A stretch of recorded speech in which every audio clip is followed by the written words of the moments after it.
नमस्कार, मैं अनीता चौधरी और न्यूज़ अड्डा के इस मुहिम में जिसमें हम लगातार फरवरी 2020 में जो दिल्ली के नॉर्थ ईस्ट दिल्ली में जो दंगा हुआ था, उत्तरी पूर्वी दिल्ली में के इस दंगे की वजह से पूरा दिल्ली दहल गया था और इसकी आग जो है पूरे हिंदुस्तान में थी और इस दंगे में ना जाने कितने मासूमों की जान चली गई थी। एक इंटरनेशनल कॉन्स्पिरेसी थी जिसमें हमारे अंदर के ही जयचंद उसका साथ दे रहे थे।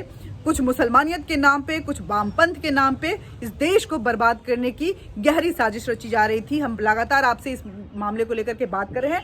हम फिलहाल जो चार्जशीट पढ़ रहे हैं, आपको बता दें कि डे टू डे हियरिंग जो है वो करकरडुमा कोर्ट में, दिल्ली के करकरडुमा कोर्ट में चल रहा है और इसमें कई चीजें, तथ्यों को लेकर के जो है वो गहन बारीकी के साथ जो है आर्गुमेंट चली है। हालांकि फिलहाल कुछ दिनों के लिए जो विंटर वेकेशन चल रहा है उसको लेकर के कोर्ट बंद है, लेकिन जो चीजें तथ्य सामने आई हैं वो बहुत चौंकाने वाली है। हालांकि इस बहस के दौरान इशरत जहां, जो कि पूर्व कांग्रेस की पार्षद हैं, नेता हैं वो कांग्रेस की, जिनका कि इस दंगे में संलिप्तता को लेकर के पूरे सबूत सामने आए हैं। फॉरेन फंडिंग जो कि उनके पास टर्की से वाया सिंगापुर हवाला के जरिए आया है, इसके पूरे सबूत हैं।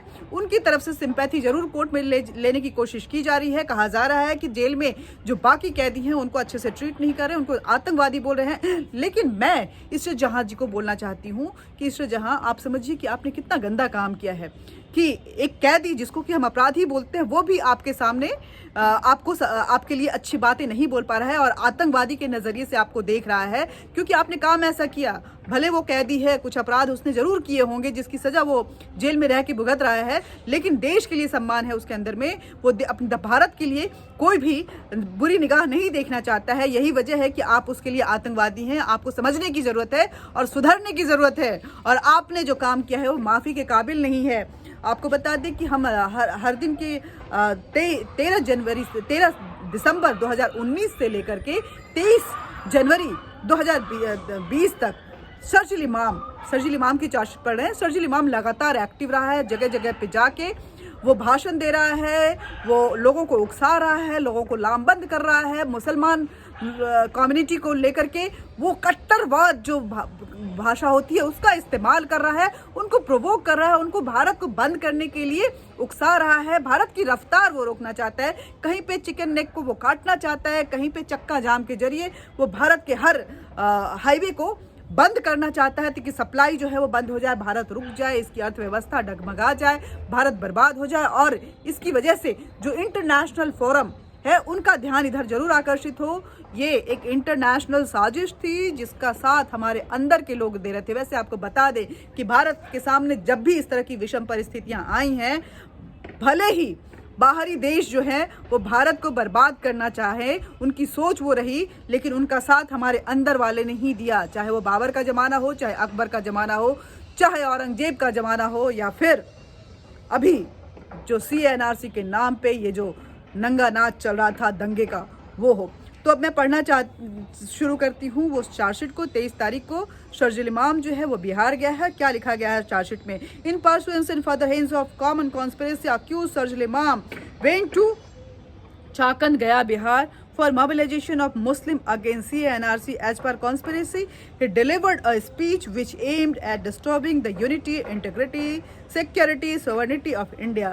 The transcript of the speech is under. मतलब अगर आप देखेंगे तो उसके हर भाषण को लेकर के ये बात बोली गई है चार्जशीट में दिल्ली पुलिस की तरफ से कि जो जिस तरह की भाषा का वो इस्तेमाल कर रहा है वो हिंदुस्तान की एकता, अखंडता और उसके सौहार्द के लिए बहुत ही खतरनाक था। सर्जिल इमाम लोगों को उकसा रहा था। तो क्या बोलता है सर्जिल इमाम जो है वो बिहार के गया में है और वो क्या बोल रहा है? शाहीन बाग की बात यह है कि वहाँ हमने हाईवे जाम कर दिया है। करीब 1 से 1.5 किलोमीटर हमारे लोगों ने जाम किया है और 1 से 1.5 किलोमीटर पुलिस वालों ने कर रखा है। इसका मतलब है कि 2.5-3 किलोमीटर जो है हाईवे वो जाम है, जिसकी वजह से दिल्ली की रफ्तार रुकी हुई है। तो शाहीन बाग छोड़कर हिंदुस्तान में कहीं भी हाईवे जाम नहीं हो रहा है। ये बात याद रखिएगा। हम 20 दिन स्टेज में वहाँ बकबक करके थक गए हैं और कहीं हाईवे जाम करो कोशिश हुई, कहीं भी बाकी जगहों पे हाईवे जाम करने की कोशिश नहीं हुई है। कोशिश एक छोटी सी हुई है सीलमपुर में, वो नॉर्थ ईस्ट दिल्ली की बात कर रहा है। सीलमपुर में जहाँ पे हम कामयाब हो रहे हैं, फौरन जाम लगा दी गई है। ये लेकिन उन लोगों को बोला है, ये याद रखिएगा, धरना अलग चीज़ है, हाईवे जाम करना अलग चीज़ है, प्रोटेस्ट अलग बात है, लेकिन चक्का जाम जो है वो एक कारगर तीर होता है, ऐसी बातें वो कर रहा है। इसके बाद को समझिए, हमने हाईवे जाम किया है, हमने पेट्रोल पंप को सूना कर दिया है, टोल टैक्स खत्म करवाए हैं, हमने शोरूम बंद करवा दिए हैं, और नोएडा का हर एक मुलाजिम, हर एक जो कामगार आदमी है, वो अपने घर 4-4 घंटे देर से पहुंच रहा है, 2-2 बजे रात को, 3-3 बजे रात को पहुंच रहा है। यही हमारी कामयाबी है। वो इसको कामयाबी मानता है कि हिंदुस्तान की रफ्तार रुकी हुई है, वहाँ रोजी रोटी के लिए के जो चीज़ें हैं वो बंद हो चुकी हैं, सारी चीज़ें जो हैं वो बंद हो चुकी हैं, ये उसके लिए कामयाबी है। हमने दिल्ली में 1.5 महीने से ट्रैफिक जाम कर रखा है, ये हमारी कामयाबी है। ये पहला स्टेप है, और ये पहला स्टेप भी ज़रूरी था, ये आपको भी करना पड़ेगा, क्योंकि मुसलमान आवाम ने सड़कों पे निकलना काफ़ी अरसे से छोड़ दिया था। 1985 के बाद हम सड़क पे आना बंद कर चुके थे। इस तादाद में तो हम कभी नहीं निकले।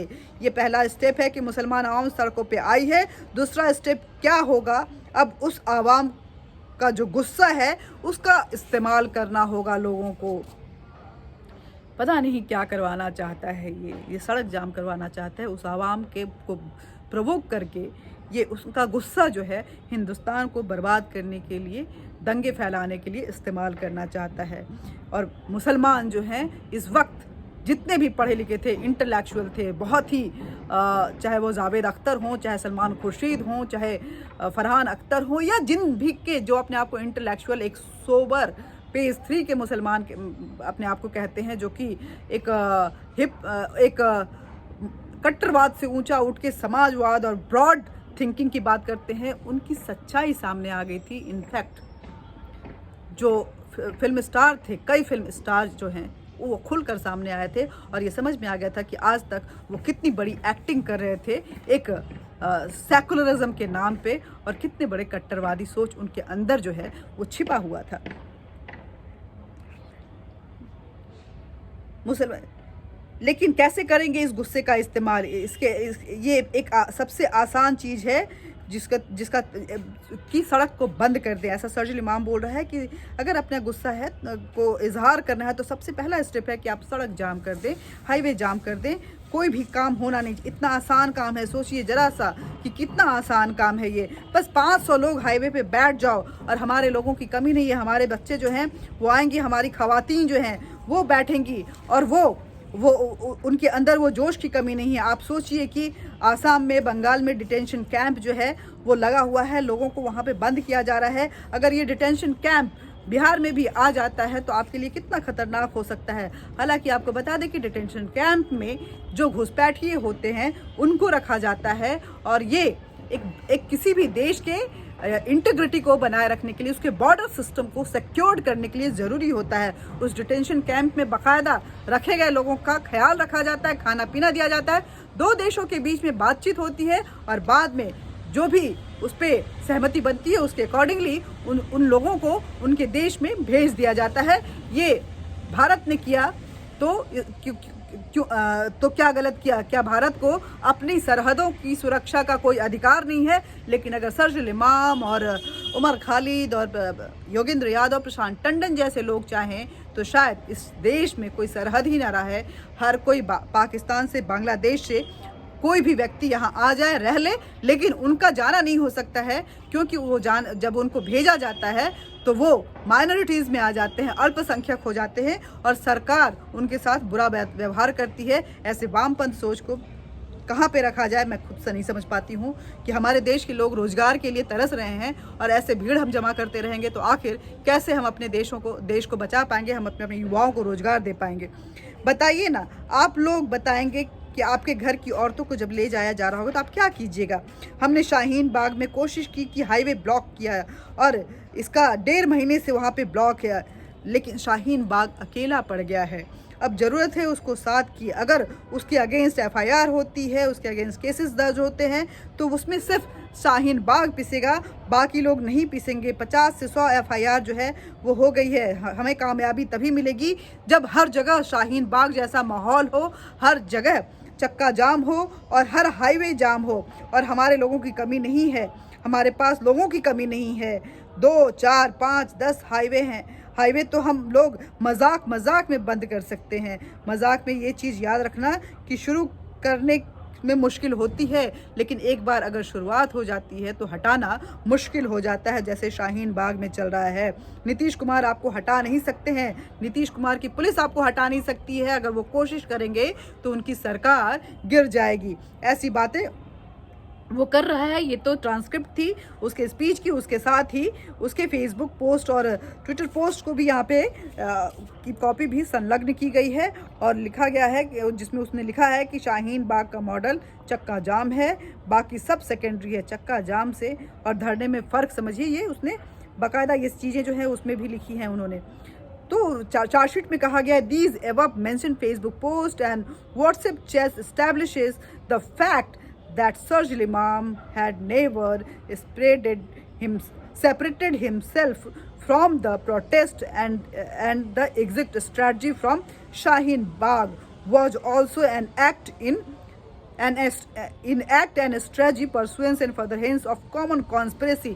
तो जिस तरह से वो शाहीन बाग से हटा था कि अब मैं नहीं यहाँ आऊँगा और यहाँ पे अब नेताओं का आना का राजनीतिकरण होने लगा है, वो एक स्ट्रैटेजी थी, क्योंकि वहाँ पे नेताओं को बाकायदा बुलाना था, उसका माहौल बनाना था। और ऐसे ही शाहीन बाग वो हर शहर हर गाँव में तैयार करना चाहता था, ताकि हिंदुस्तान जो है उसकी जो गति है वो बंद हो जाए, हिंदुस्तान ठप हो जाए और इंटरनेशनल अंतर्राष्ट्रीय फोरम पे, अंतर्राष्ट्रीय प्लेटफॉर्म पे हिंदुस्तान की छवि को कितना खराब किया जाए, हिंदुत्व का जो एक चेहरा है उसको किस तरह से बर्बाद किया जाए, यहाँ के जो बहुसंख्यक हैं उनको कहीं पनाह ना मिले, इसको लेकर के ये पूरी साजिश जो है वो चल रही थी।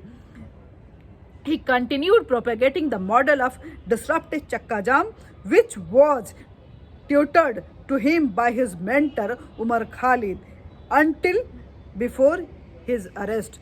जब तक वो